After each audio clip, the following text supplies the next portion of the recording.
Alrighty, everyone, welcome back to the pod, the You're Kidding Me podcast. We are back with the guest interviews, really rolling them out this summer. It's been awesome, you guys' feedback so far.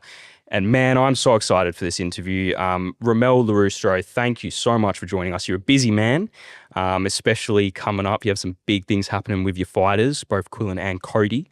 How are you? Welcome to the podcast. I'm good, thank you, man. Yeah, thanks for having me, man. I'm excited to just talk, man. I love talking, so. Of course. I've seen you do a couple interviews, so, but no, it's great. You know, getting a different perspective as well. I'm usually, we interview a lot of fighters, but actually getting a coach's perspective is something I haven't actually really done before. So this is quite interesting. We start every podcast same on here. We're going to wind the clock back a little bit. We know you're a UFC coach. We know about all of that. But where did the passion for fighting actually start for you? Was it a really young age? Was it a little bit later on?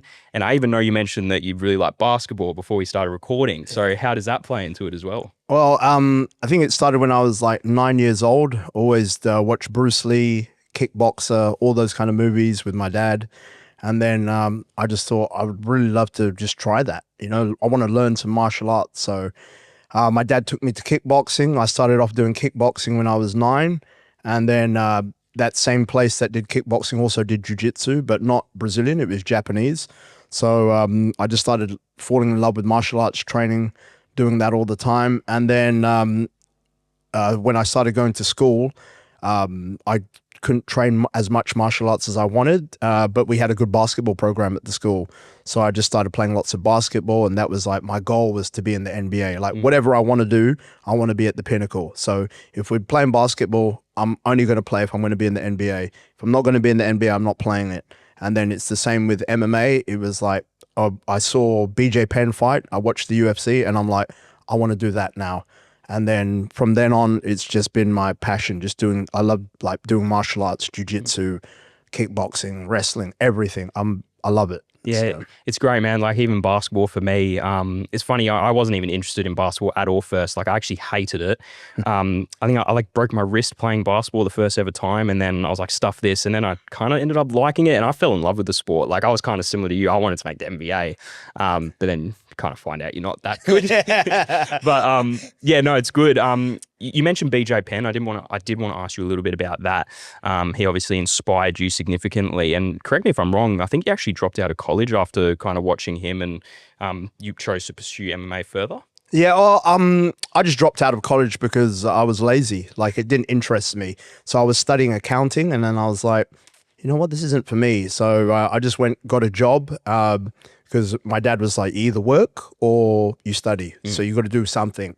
So I thought, well, time to work now. So I started working, and then, yeah, just fell in love with watching UFC. I saw BJ Penn, and then that was it. I was like, I want to be like that guy. And then I saw he did Brazilian Jiu-Jitsu on one of the subheadings on the name, on the things that come up with the name. And then I thought, I've done Jiu-Jitsu, I can do that. But then obviously it was Japanese Jiu-Jitsu.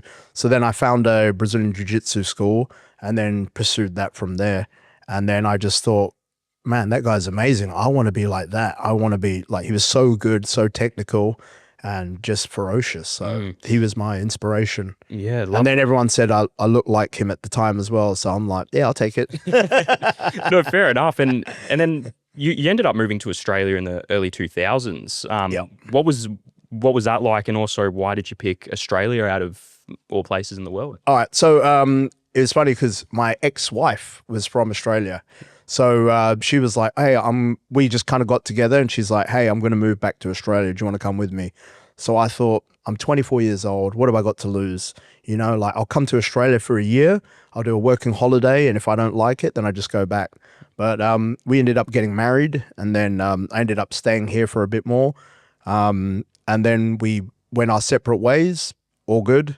And then from there on, the choice was either go back to England or stay here. And I thought, you know what am I going to do in England? There's nothing for me there. And then I had met Brian Ebersol, who was my coach, and I thought, I'm staying here with him. So I just carried on pursuing what I wanted to do. So in my head, I've always thought, I want to be in the UFC. That was my goal. That didn't happen. So my next thing was, I want to also be a coach. So I think not making it left me with a chip on my shoulder, because I was like, I want to get to that level. I never got there. So now I live through my boys. So that's why I want to show that, hey, like, you guys can do it. I never did it, but you guys can do it. So I'm proud that these boys are doing it now. Yeah, that's awesome. It's great that you found purpose in that as well. What do you actually like most about Australia, though? Like, I know I saw you mention on a previous interview that the advantage of being here in Perth and training is the heat. It is very, very hot in our summer, and even sometimes in winter you can get like 30-degree days, which is crazy. Yeah, what are the main things you like about Australia? I think it's well family orientated, and you know, I've got 2 boys myself and a missus, and I think it fits perfectly with a family lifestyle. You know, like in England at 3 p.m. it gets dark and then there's nothing to do. There's minimal activities that you can get up to there. I mean, unless you're a big soccer fan, there's lots of soccer and all that. But apart from that, there's jiu-jitsu. That's why I got heavily into jiu-jitsu and MMA, because that's the only kind of indoor sports that are around, and basketball. But apart from that, the weather's terrible. There's no beaches, or they're pebble beaches and stuff, but there's nothing to do after work. Whereas in Australia, it's like, you know, if you finish work at 2 or 3, like look at today's 30 degrees, for example, there's things to do. There's, you know, today when my kids finish school, I can take them to the park, I can take them to the beach. We can go do things. And it's a very laid back lifestyle, you know? Yeah, it's super chill, and I'm that person. I like to do all my hard work. So we train all the boys, and then I like to chill. I resonate a lot with that, because a lot of people I speak to, a lot of my mates, and you know, people that obviously have lived in Perth for their whole life, they say like, oh, it's so boring here, and they want to go somewhere else. But I agree with you. Like, I'm pretty laid back myself. I like the relaxing lifestyle. I actually went to England for the second time last year, and yeah, it's like, the weather's just not great. It's like, yeah, you know, like I love going to the beach here, and that's what makes Perth awesome. And then on a training perspective, it must be pretty good. Like, obviously training in the heat. I remember when I filmed Quillin's doco, that was during like peak summer, and I was sweating in the gym filming, and like, I was just like, what the heck? But is that something that you really see as like a big advantage for your fighters? I think so. Like, as I mentioned previously on other podcasts, is when we look at the other fighters that our guys are fighting, you see that they're from LA, California, or wherever, and then you go on their Instagram, you can see they're at parties. They're enjoying their life, which is fine. You go do that. But I know our boys are hungry. Like, you go on their Instagram, there's hardly any posts. They're just so focused on what the task is, and that's to be the best in the world. That's our only purpose. Our only drive is that. Yeah, there's like limited distractions here. Yeah, definitely. And I also wanted to ask you what you think the growth of MMA in Australia has been since you moved here to now, because I really only got into MMA the last few years, and I'm like, I love it now. But to be honest, like before, I didn't really know much about it. I didn't really know much about the UFC or like, you know, like Eternal MMA, these like other promotions. Do you think that Australia is headed in a really good direction in terms of growth in MMA? Yeah, 100%. Like, I think Australia will be known as the hub soon. You know, right now everyone thinks of Dagestan when they hear MMA or talk MMA. It's always Dagestan or the USA. But you know, we are so dedicated over here in Australia, and you can see the guys that go to the UFC from Australia have a lot of success. And like I've said to guys before, at the end of the day, if you do a double leg in America, you do a double leg in Australia, a double leg in Thailand, no matter where you're doing a double leg, it's a double leg. The technique's all the same. It's like, it's who's doing it consistently. And I think in Perth, that's where we have our advantages. There's nothing else going on here. You know, I love being here like this, but our advantage is we just train. We're so consistent. Not just our guys, I'm talking Australia as well in general. You look at all the amateurs that are competing in Australia, they've all got goals to be in the UFC. You know, that's why they're doing it. They're all dedicated. They're all disciplined. You look at the amateur fights, and they're very, very good amateurs. Like, they're very good. Yeah. But then you look at America and you look at their scene, they've got a lot of competitors, but the level's not there, because a lot of guys do it as a part-time job. They're doing it because they're going to make a little bit extra cash. They're not as dedicated as the guys here. Yeah. So, but what I see from the level here in Australia, not just Perth, like I said, Melbourne, Sydney, all those big gyms as well, or not even big gyms, but just dedicated consistency. That's all I see from the Aussies. And that's why I think now they're starting to get noticed, you know? Yeah, for sure. It's really good to see. And like I've been to like a few gyms in Perth, MMA gyms, and man, like everyone just works so hard. Like it's on another level. It truly is. I haven't really been to many other MMA places around the world, so I can't really speak on, the level of training and all that. But obviously, you have, and it's good to see that Australia is really climbing the ranks. I just wanted to go back to 2008, a bit of a moment, a pretty significant moment in your life and your MMA career, I would say. I believe you were the only fighter to pass a bit of like a fight team tryout type of thing with Brian Erbisol. I was reading a little bit about it, but I wanted to ask you, what that was like. I imagine there was a few people trying out for this fight team. What was it like kind of getting through that? It was hectic. So it was one of my proudest achievements. Basically, Brian was preparing to fight Hector Lombard. So he wanted to prepare a fight team that would help him prepare for that fight. Yeah. So he held a tryout. A couple of, maybe about, 15, 20 of us turned up to the gym. It was pure business. Brian had told everyone, all right, guys, everyone have your bag in the hallway. If I tell you got to go, you got to go. No offense to anyone, but if you don't cut it, you don't cut it. Wow. So we had to run, we had to do conditioning, we had all sorts of tasks that he'd given us. And then if you had if you failed any task, if you failed 2 tasks, that was it, you were done. So a couple of people failed the tasks and then they had to go. And then it started off with running. So we ran 5-minute rounds on the treadmill. And then after the 5-minute round on the treadmill, and it was like running at I think it was like speed 13 Ks an hour for 5 minutes. Oh my God. And then hold a plank for 5 minutes and then run again for 5 minutes and then hold a squat, wall squat for 5 minutes and then run again for 5 minutes.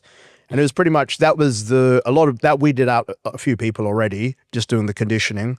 And then it went to grappling and then we did grappling rounds and then it went to bag work and stuff. Yeah. But he wanted us pushing on the bags as well.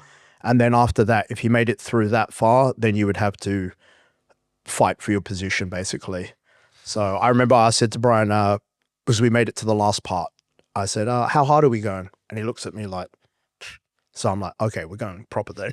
Yeah, geez, that's no joke. I mean, you lost me when you said 5-minute plank, but yeah, wow, that sounds... So yeah, it was super tough. But, like Brian will tell you himself, he designed it so everyone would fail. He just wanted to see how hard we'd push. Yeah. But for me, I think my advantage was I went first because we did all the tasks together as a team, and then it was like, okay, who wants to fight first? And I said I'd fight first. I thought I'd get it out the way. Yeah. And then I went against my mate, and then I think it was about 2 minutes, and then I had done my business, and then Brian just said, okay, switch. And then I turned around, and then he was there, and then he beat the shit out of me for the next, I don't know how long. He just beat the shit out of me. Gee. But then I was just tapping, but then he'd let go and then beat me up again. He wanted me to quit. Yeah. But obviously I'd tap it to the submissions and he'd let go and then he'd just carry on beating me. Yeah. But I never tapped to the beating. I just took the beating. But in my head, the reason I took that beating was I'm like, I've got all these other guys in the room. I'm sure they're going to be in the team. I'm like, I don't want to not be in the team. Yeah. But then after I'd finished, I was in and then I just seen everyone else getting beat up and quitting, and I'm like, what the fuck's going on here? But then if I'd probably gone last, I would probably quit as well. Yeah, no. Because you see everyone else quitting. But because I didn't see that, I was assuming there's other good guys in this room. I'm like, they're going to want, like Brian's preparing a team. So I'm like, it can't just be me in the team. But then eventually that's what it was. Like when he prepared for Hector, it was me every day with him, just getting beat up. So that was the prize I won. I got to be his dummy for that fight, just getting thrown around, beat up. But yeah, it was a good experience. And, that's what, he inspired me. He's my coach. And even to this day, I'm always grateful to him because, without him, he helped me get to where I am, gave me a lot of skills. And now those skills I'm able to transfer onto Quill and Cody, and he's our grand coach. Yeah. So I'll always love him for that. And it's it's one of my favorite achievements. Does he come by the gym like here and there? And Yeah, see yeah. So we're always in constant contact. He's the godfather of my kid as well. Wow, yeah. So he's my man. He's I love that guy. He's done a lot for me. Even when I was competing and stuff, he'd always, he had a lot of faith in me. So I appreciate that he put a lot of time into me. I can never pay him back for the amount of mat time he gave me. Yeah, wow. Because mat time, personal mat time with someone is, I couldn't afford it, but he just always gave me his time. Yeah. And now I'm able to do the same with my guys now. Yeah, that's amazing, man. Well, we'll go on to that, talking about the Luistro Combat Academy. Now, I first wanted to ask what the transition for you was like from fighter to coach. I understand that you actually started in your garage training people, but what kind of made you, I know you briefly mentioned it, but what made you go, yep, I want to be a coach now and I want to coach in the UFC? I remember when there was a couple of times Brian had me coach at FFC where he was teaching, and then he made me his assistant.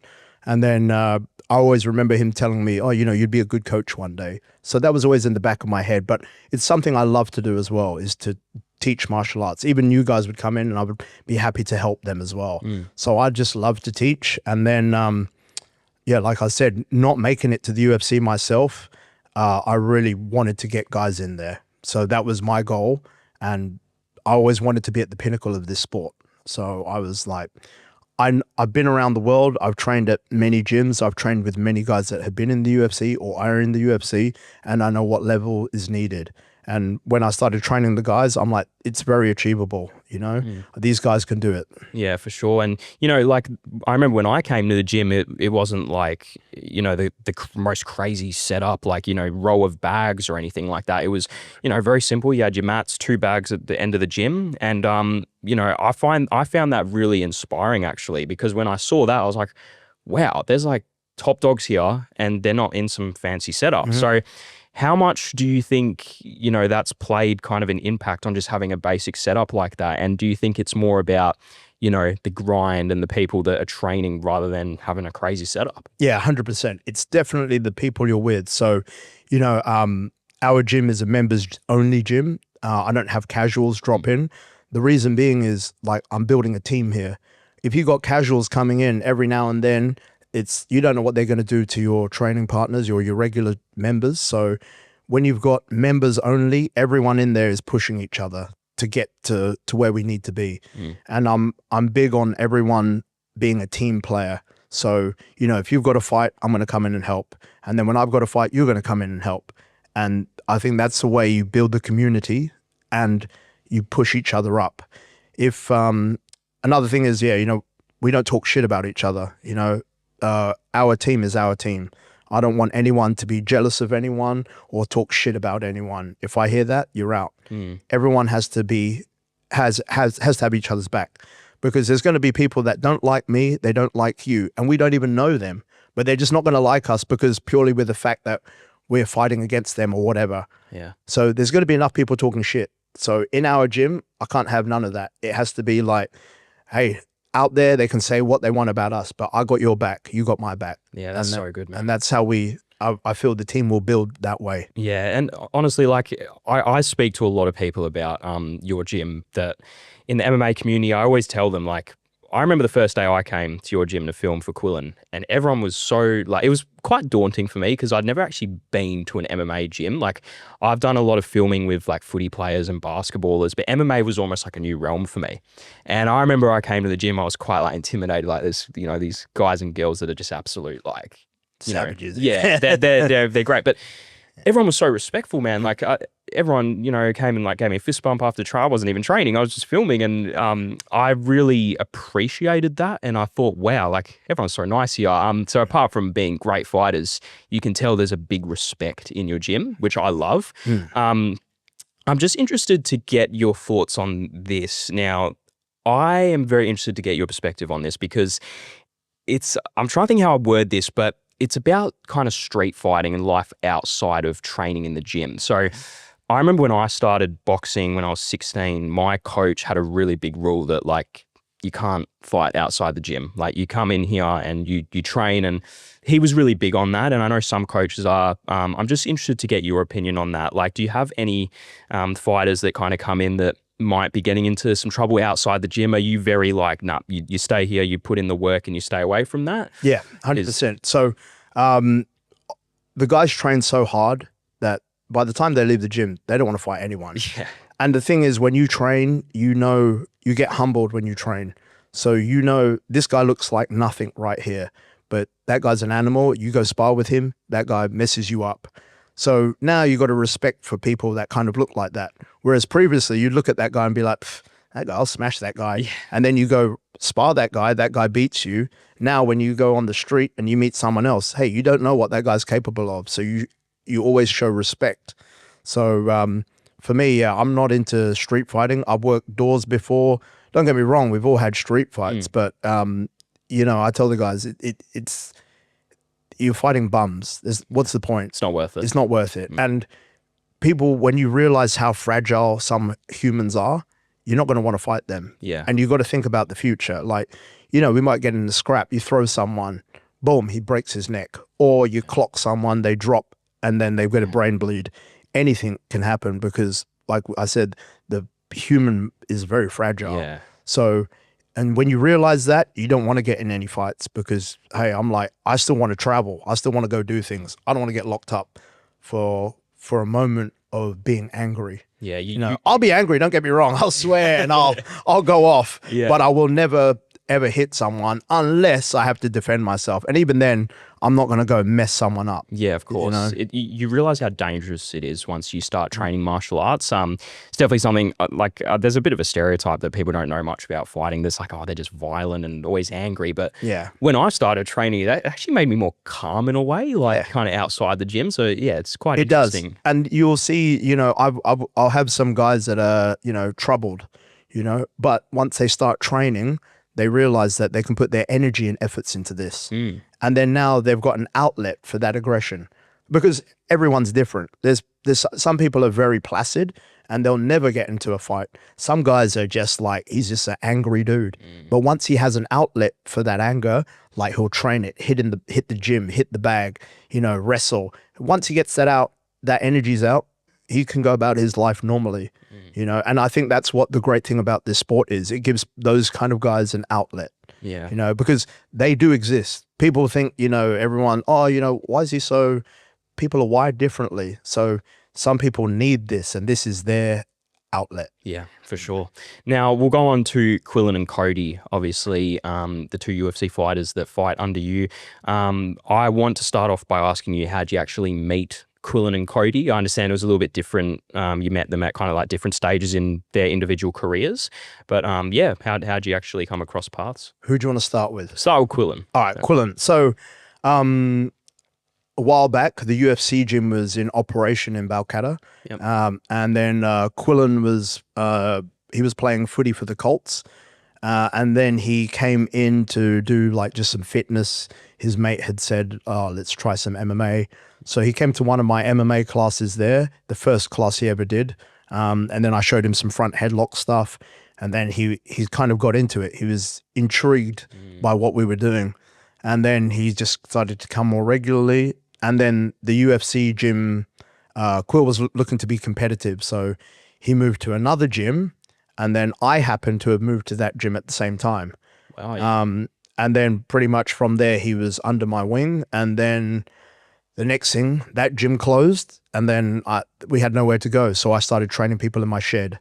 So then Quill just followed to my shed. And then wow, I think he told his parents that he didn't want to play footy anymore. He just wants to focus on MMA.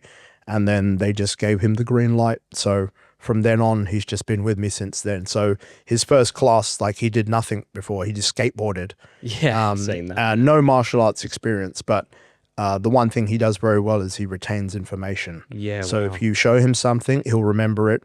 You can go back later on down the track. He'll still remember the stuff I showed. Yeah. You know, even now when I teach, sometimes like, you know, well, not sometimes, all the time, I'm stiff, I'm aching. So I need to fully warm up to demonstrate sometimes, but sometimes I don't have the time to warm up. So I'll show the move and then I can go, Quill, or I can get Quill to I'll just go, Quill, can you? And he knows exactly what move I'm talking about by doing this little movement. He knows exactly. So that's how tight our bond is. Yeah, wow. And then Cody, I'd heard of Cody for a long time. There was a guy, we had a mutual friend called Ben, and he kept telling me about this Cody kid. He was like, oh, Ben was working at the UFC gym when I was there. Then he was telling me, there's this kid, Cody, you got to train him. You got to train him. And I'm like, who the fuck is this Cody kid? Yeah. And I'm like, I keep hearing about him. Who is he? I've never seen him. And then eventually, I met him and I seen him and I was like, holy shit, this kid is good, like real good. And then a few times I went down to train with him. So when I went to train with him, that's when I saw, hey, this kid is phenomenal.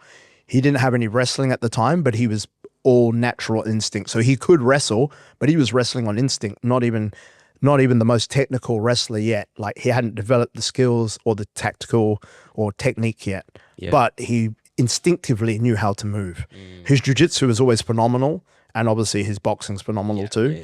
And then from there on, he started training with me. I wrapped his hands for a few amateur fights. And then I even told him this. There was one fight that he had where he was losing, and I was like, it was the third round, and I was hoping he'd lose because he was getting out-wrestled. So I was thinking, if he gets out-wrestled, maybe he'll end up coming to me. So I was like, please. And then he's a fucking winner, that kid. Oh, just... So he managed to reverse position, choke the guy. Wow. And I'm there like, yeah, fuck. Really wanted you. But then eventually he ended up coming over anyway. And then I was just blessed because he's already a talent. And then I just had to add some wrestling, add a few details in. And, both those boys, such work ethic, that's one thing I can't, say anything about, with Quill though, like Quill knows when to take a day off. That's the only difference. Okay. So Quill would be like, all right, I'm going to take a day off.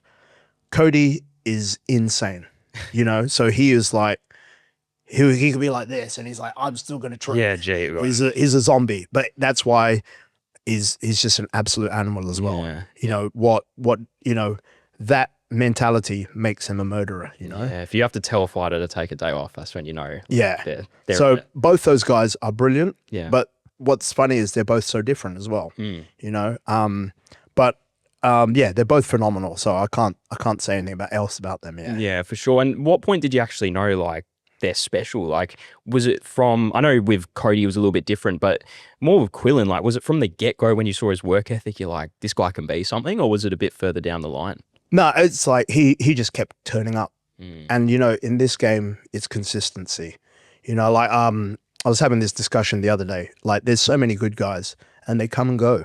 They come and go because they're not consistent. That guy's really good, but he doesn't train all the time. He's got a misses or whatever.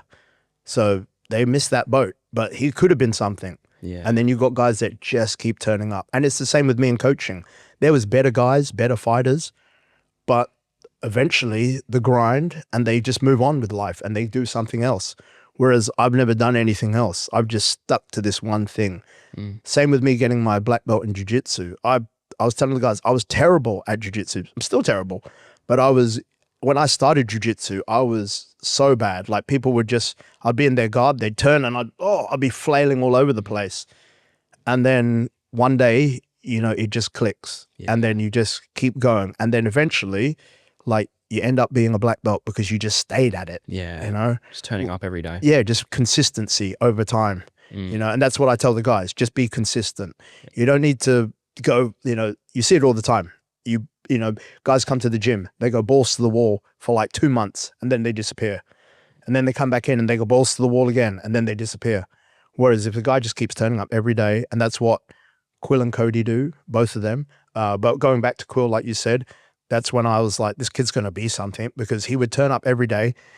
He would take his beatings, not like we bash guys, but like getting manhandled every day in wrestling. Some guys just don't like that. They're like, well, getting ragdolled. But he had such a good attitude. He'd get ragdolled, he'd get tapped, and then he'd be like, back at it again. It would never dishearten him. He would never get angry. He would never feel like quitting. He'd just be like, his face, I could see him calculating. He's like, all right, that's how he did that. Okay, cool. Wow. And then he would just download. That's why I was like, this kid's going to be good. And he would just wanted to learn. He was hungry. And it's the same as Cody. Cody's always thirsting for knowledge, always wants more. Yeah, I feel like anything you do in life, if you have that mentality that you just want to learn, you want to get better every day, like you don't let the losses affect you too much, then you're bound to kind of succeed. I've definitely found that in multiple things I've done, but I did actually learn that from boxing. You know, there was heaps of times like, oh, bloody... You're pumped. Yeah, I get bashed. Yeah. But, you know, you turn around, you go, well, how can... You might be down for a little bit, but you'd be like, how can I be better? So it's good. And just quickly as well, is it true that Quillin's not allowed to have a missus while he's training under you? Yeah. Well, look, the boys can do what they want. My guidelines are guidelines. So, you know, I suggest it's best to be single, because then you don't have to worry about anything. You only have to worry about yourself, getting to training, and just purely you. And I think that's a lot easier. But, you know, Cody's got a missus. He makes it work. So it's whatever the fighter is happy with. But my suggestion for the young single guys, or upcoming fighters, is just to stay single. Because like Quill, he's listened from day one, and he's... You know, he doesn't have to, like, you know, he can train and he's not like, oh shit, it's 1 o'clock, I got to go because the missus is waiting. He doesn't have to worry about that. It's like, oh, what are you doing now? Oh, I'll probably go get some chiro or whatever. He's got his day planned around his training, his schedule. He doesn't have to meet anyone for dinner. He doesn't have to feel guilty about missing anything. Whereas sometimes, you know, if you got a missus, it's like, oh, can you go to dinner tonight? Can you just miss training? And then you miss one training session and then it just starts to pile up. Yeah. Jasmine Frank, obviously, she's been awesome for you guys at the gym. How much has she kind of influenced and helped you guys out at Luistro? Jazz has been massive to the gym. She's believed in Quill and Cody since day one. So she actually approached me and asked me if she could manage them before they even had turned pro. So it was funny because I was so easy about it. I'm like, yep, cool. Right, we'll talk about it. And then she was actually waiting for me formally, like, to say, yes, I would love for you to manage them. But, you know, for me, I'm so blasé about stuff. So I didn't even really look into it. So I just said to her, yeah, all good. And well, I'll call you soon. And then I never did, because that's what I do sometimes. I just go into la la land. And then a week later, she was like all nervous and was like, hey, is it all good that I manage them then? And I was like, oh, yeah, all good. Yeah. But yeah, no, Jazz is great. Like, she puts in a lot of time and effort into the boys. That there's a lot that she does behind the scenes that people don't know about. So, you know, I'll just give you a little rundown, like weight cutting time. You know, Jazz knows how to weight cut just as well as the rest of the boys do. You know, when the boys are cutting weight, like they're in the bath, when they get out the bath, we wrap them in foils and all that. She's part of the process. She's there. She's prepared the bath. She's got the water ready at the right temperature. Then she's got the blankets ready, the towels ready. Yeah, wow. She has it all prepared. And then, you know, for instance, this is every weight cut that we've ever done for Quill and Cody. She's always spot on. And then the other thing is, like, you know, like for the UFC, the guys have to weigh in early in the morning. So, you know, we're up at 5 sometimes or 4, and then Jazz will have a coffee ready for us. So we just need to enter the bathroom, and there's coffees there. Everything is there, and she's set everything up. Yeah, wow. You know, but like, you know, what other manager is doing that? They're just like, you guys do that and whatever. Yeah. But the fact that those are little details, like having a coffee at 5 a.m. ready for me, like she'll wake me up. All right, Rom, it's time to go. Cool. All right, I'll get up. All right, we're going. Boom. I'm up. I'm in the bathroom. Okay, cool. I've got my coffee. I'm set to go. She's just prepared everything, you know? And it's like that for all the fight trips, you know, with food. You know, she's like, all right, I'm going to go to Walmart. I'm going to wherever. And she's got everything planned out for us. Yeah. She like truly cares. You can tell. She cares. And then that's the number one thing, you know? A lot of managers, you know, they don't really care. You know, that's how guys like, you know, Tony Ferguson keep fighting, because they've got managers that are going to get a percentage of their purse, and they're just like, yeah, you can fight again, yeah, you can do this. Shame to say, and they're just gonna take that couple of $100,000 in their, what's it called, in their contract, whatever it is. They're happy to take that money, and they don't care. They don't really care about Tony Ferguson or whoever. Whereas Jazz is very, on top of it. She Yeah. does really care about the boys. She'll drive them to their places that they need to be, appointments that they have. She organizes all of that. I can't say how much she does. There's Yeah. just too much. She goes above and beyond. Yeah, that's the one. Above and beyond Yeah. every time. That's Yeah. what she does. That's awesome, man. And, I want to get to the exciting stuff now, actually making the UFC. You've officially become a UFC coach. You've done what you set out to do. Have you had time to kind of reflect on what's happened? I feel like even watching, like, it looks like the journey's just been going so fast it feels like, kind of like yesterday, Quillin was the eternal champ, and now he's, going into his third UFC fight. It's all just been happening so quick, and the boys have been moving so well. So have you had time to reflect, like, hey, I'm a UFC coach now? Yeah, I have a bit, but what is it? I don't want to rest on my laurels, So I'm proud of what we've achieved so far, but God willing, I hope we can achieve more. But I am, I take a back seat sometimes. I'll sit and reflect and be like, man, we did it. We got to the UFC, but the job's not done yet. Keep going. Yeah, keep going. But I am very proud the fact that we even got there, There's been a lot of people that have always doubted that we were going to do it. There was people saying, he can't get guys into the UFC. He trains guys in his shed. But, we have one vision, one goal, and a team that's willing to put the work in. Yeah. And then the fact that we do it, I just love to prove to everyone that anything is possible if you put the work in. And that's all it boils down to, is consistency, doing the work, and then having a team of people around you that believe in you. Yeah. And you push each other, and anything is possible. But yeah, I'm very proud of what I've achieved so far, but obviously I would like to achieve more with the boys. Yeah, for sure. And, I think making the UFC is one thing after the Contender Series. Obviously, Cody and Quillin both made it, which is just must have been such a great feeling. But actually getting their first wins. We'll start with Cody. What was your kind of reaction to Cody's first win? It was at the Apex, I believe. That must have been a pretty good feeling. Like, hey, not only are we in the UFC, we just won a UFC fight. Yeah, it was great because he was the first contract winner of that season to fight. Turnaround. Yeah, quick turnaround. And then I think it was 6 weeks or something.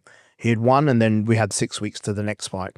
But the fact he fought Dan Argueta, he makes things look ugly. He's a really good wrestler, pressure fighter. If you watch him fight, he's winning until he's not. And then that fight with Cody, he came in over the weight limit, and he's a tough wrestler. But Cody shut down, I think it was 80% takedown defense, 81% takedown defense. Wow. So the fact that, he comes from Australia. So Dominic Cruz and all that were like asking him, how about the wrestling? If you can't handle his wrestling, what are you going to do? But Cody went to show everyone, we can handle the wrestling. Yeah. For me, that fight, if people didn't know, now they should know that he can do it all. Cody can box, he can wrestle, he can do jiu-jitsu, he can do it all. Yeah. That fight there that should have shown people his caliber, because Dan Argueta is no joke. Oh yeah. He can manhandle people, but he was never able to manhandle Cody despite being 3 pounds heavier at the weigh-in, not including what he would be on the actual day of the fight. Yeah, right? Wow. And it was a very well-rounded fight, as you mentioned. Obviously, it's just been announced that Cody's taking on Malcom Wellmaker now. I think that is a outstanding matchup. I was actually saying to a couple of my mates the other day, I said, Wellmaker it would be a great fight if Cody fought him. And I saw it this morning. I'm like, wow, that's going to be an absolute, blast. That's in November. How do you see that playing out? Cody is more well-rounded. Wellmaker, don't get me wrong, he's had some good knockouts, but all the knockouts he's had is from guys overextending. They've missed their punches wildly, not a small fraction miss. They've overswung, and then he's able to capitalize on their misses. But Cody, he'll go in there disciplined. He's not going to swing crazily. He's a great boxer as well, Cody. People will think that Wellmaker's just going to run through him, which is funny because I'm like, you guys obviously don't know levels to this shit. But he is dangerous. I'm not saying he's not. He's still got to be on his P's and Q's. But I think Cody's much more well-rounded than Wellmaker. Wellmaker can make you pay though, if you do dumb stuff. Yeah. But Cody's too smart for that. Yeah, for sure. I'm so excited for that fight, and I think it's gonna be a good one for sure. We'll move on to Quillin. You know, obviously his first UFC fight didn't last very long. Knockout against Anshul Jubilee, UFC 312.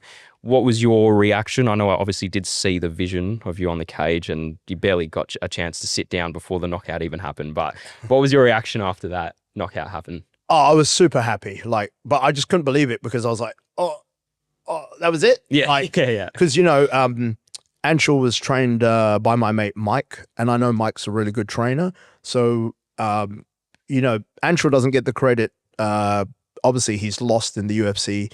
People give him shit because he's Indian, whatever else. But the thing is, the fight that he did lose in the UFC, the first one, it was a really good fight. The third round, he either gassed or he got out-psyched. But he had a breakdown there in the third round, and that's what cost him the fight. So with Quill, I was thinking he's not going to have that breakdown because he's going to want to win this one. So I just thought this is going to be a really tough fight, and we thought we're going to have to wrestle quite a bit, get him fatigued, and then he'll get the finish. He should still break him though. But we were thinking second or third round, you know, but we had like an idea of what would happen. But then when it happened like that, it's like, oh, well, that's it. Yeah, you're out of there. Man, it was but crazy. I mean, that's what that's what the boys are trained for. Yeah. It's I always say we lock in for war. Whatever the fight is, if it's 15 minutes, we're prepared for 15 minutes of war. Yeah. And then if we get out early, it's a bonus. Yeah, for sure. Yeah. And it was crazy as well. I remember I was watching that with my dad, and I'll never forget this. My internet isn't great, clearly, because he's gone for the punch, and literally as he's made contact, my TV's froze, like live. And I'm like, well, what the heck? Like, I'm watching it and I'm like, are you kidding me? And then it jumped to him like doing the cigar celebration. I'm like, well, good on him. But like, I didn't see the knockout. So I was watching the replay, and I was a bit annoyed that I didn't get to properly see it. But like, I jumped out of my chair and I was obviously stoked for you guys because it's what you guys have been working for. It was absolutely amazing to see. I just wanted to ask you as well what the process looks like on fight day. I think we could get some probably interesting insight from yourself. Just like what the process is of, you know, leaving the hotel, going to the locker room, how strict is the UFC personnel with like wrapping the hands, the doctors and everything. What does that process sort of look like on fight day? The UFC are real organized. So like they'll say 11:07 meet in the lobby. So like 11:07 you're in the lobby, you know, you're leaving at 11:09 or whatever. They're very precise. So they're very organized, which is good. They have people that will wrap your hands if you want. Quill likes to get his hands wrapped by Wongy. So Wong is his #1 training partner. Yep. He'll wrap Quill's hands every fight. But the UFC do have someone on hand if you want to use someone they have. Okay, so it's optional. It's optional, yeah. And then generally, like, we leave the venue together. We get in the bus, and then the bus takes us to the venue. And then on the way there, we just chill. You know, I just like to talk about nothing fighting. You know, me and Quill would just talk about, you know, we'll just have jokes all the way. Yeah, it's good. Me and him will just laugh and then just have a good time because, you know, you're going to stress anyway later on. No point in stressing about the fight, thinking about it all the way till you get there and then you're burnt out. So I'll just generally talk shit, keep Quill entertained as much as I can. And then when it's time to lock in, we lock in. You know, but up until then, we try and keep everything lighthearted. Make a joke about the cornerman, say this about something. Oh, check out that girl. Just talk shit in general. Keep the mind busy. And then when it's time to go, all right, let's knuckle in now. Fucking focus. Yeah. But up until then, there's no point in trying to lock in when you're 3 hours away from a fight. By the time you go fight, you're going to be mentally fatigued. So we just try and have a good time, relax, and then when it's time to push, we're ready to go. Yeah, for sure. And obviously Quillan's fight that at the time of this recording, I don't think it would have been fully announced, but definitely by the time this comes out, it would have been. 10 days notice, man. It is short notice, 10 days, but you know, sometimes you just got to go do some gangster shit and it takes 10 days. 10 days it is. Jazz called me with the offer to say, hey, what do you think? And I said, hey, I think Quill beats him, beats everyone. It's the only factor is it's 10 days. That's the only thing. So I said to Jazz, if Quill wants it, we'll do it. I'm ready to go. Like, I believe in him. So it's totally up to him. And he's like, yep, I'm ready to go. He likes to go do this crazy shit. So let's go do it. Yeah, for sure. So, I mean, it's 10 days, but it's not like, you know, he hasn't trained. Quill's always training, you know. We stay ready so we don't have to get ready. Yeah, love that, man. Yeah, I'm so excited, you know, like I've been kind of seeing, you know, when's he fighting next? And he's been waiting. Yeah, well, both the boys have been itching. Yeah. They're like both every day where there's like, is there any announcement? Is there anything coming up? Anything? And then there was nothing. And then obviously Nazrat had a dropout. So yeah, Quill put his hand up. We said, we'll do it. And yeah, they offered us. They said, hey, would he take this fight? Catches, it's in 10 days. Yeah, wow. And then we said, yep, we'll do it. Yeah, love that from you guys. Now, this has been awesome so far. Just have two last questions for you, Romel. The first one is obviously, you know, you're looking forward to, you have a really busy next couple months with Quillin and Cody, and I hope all goes well, of course. You know, it's going to be obviously super busy, like I mentioned, but I hope, you know, you guys just smash it, and I'm sure you will. I just wanted to ask you as well, your son loves MMA, and he actually follows me on Instagram, and I think he had his first Muay Thai fight somewhat recently. How does, like, you know, how much does he love it? Has he spoken to you like he really wants to? Obviously, he's still really young, and, you know, have you kind of spoken to him about, you know, this sport's like no joke, and is he very serious about it? Yeah, he's very serious. He's 12 years old. He had his first Muay Thai fight, but he's always wanted to do this. So I said to him, look, son, obviously I've done this sport. I know how hard it is. So I would prefer him to do other things. Be a doctor, a lawyer, you know, get back to your Asian roots. But the thing is, he's not interested. He loves this. So, you know, every morning I wake up, he's on YouTube or watching UFC Fight Pass. That's not forced. He can do what he wants, but he chooses to watch this and do this. And it's the same when he competes. When he goes to compete, I've said to him, look, if you want to do it for fun, all good. Like his brother, I've got another son, Raiden, who's my youngest. He's 9. He goes to compete. If he loses, hey, all good, son. Well done. You good? You get injured? No, all good then. All right, did you have fun? Cool. He lost, he had fun. All good. Rock, I told him, you want to be in the UFC? It's a different level of coaching you're going to get. Yeah. So you tell me if you're ready to be coached like that. Because if you want to just compete and have fun, all good. I'll be the dad that's there for you to have fun. But if you want to be a champion, you want to be a winner, you want to be in the UFC, I'm going to be fucking hard on you. Yeah. So you have to tell me, what dad do you want? And he told me he wants to be a champion. He wants me to be hard on him. So of course I'm super hard on him. Yeah. But you know, I've had people tell my missus, or like not realize it's my missus, and they're like, man, he's really hard on that kid. But it's like, well, he wants to be a fucking winner. But you know, this is life. You can be nice to people, and then, you know, like my little guy, I'll be nice to him, but then he won't push himself to where he needs to be if he wants to be there. Yeah. You know, whereas Rock, he wants to be somewhere, so I'm going to have to push him. I'm going to have to be hard on him. But like I said, if he wanted to do it for fun, no worries, son. Just enjoy it. Yeah. But he takes it seriously, so, you know, I'm very hard on him. Yeah, no, I love that, man. Well, this has been absolutely unreal, Romel. I really do appreciate you taking the time. You're a super busy man, and yeah, you know, I know these next couple of days are very hectic for you. You leave on Sunday, so thank you for joining, and I hope you enjoyed the chat. Oh man, I loved it. Thank you very much for having me on here. No worries. Now, everyone listening, this will be out on all our platforms. Spotify for the listeners, YouTube if you want to watch, and of course follow us on Instagram, TikTok, and you can even email us at yourkiddingmepodcast@gmail.com. And we'll catch you guys in the next episode of The Potty. Hopefully we get a couple more guests on. MMA personnel will be awesome. But yeah, thank you for the support. We'll see you soon.